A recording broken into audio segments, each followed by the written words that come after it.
In Creo Parametric, sometimes you will open up a part model, especially an older part model, and when you zoom in on some of the holes and cylindrical surfaces, they will appear jagged and janky.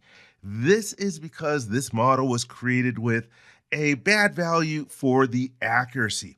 Accuracy refers to the smallest edge length that Creo Parametric can see.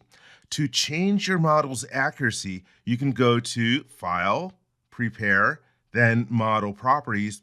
And here we can see that the accuracy is set to relative with a value of 0.0012. This was the default before Creo 7, all the way back to the Pro Engineer and Wildfire days. Let's change this value.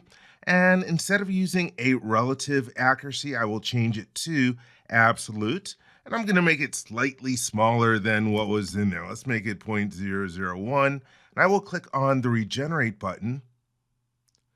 And when I do that, I can see that I now have a failed feature. Let me go back to my model tree. I can see that the name of the model is in red, and I scroll down over here, and I can see that, okay, there is a round that failed. Let me try to figure out where that round is. I will click on it and then use the Edit Definition command. I can see that, okay, it's down over there.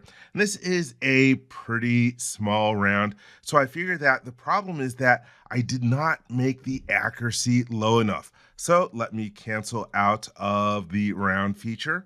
Now let's go back to File, Prepare, Model Properties, and let's change our accuracy. I'm going to throw in another 0 in there. Let's make it 0.0001, and now I will click on Regenerate.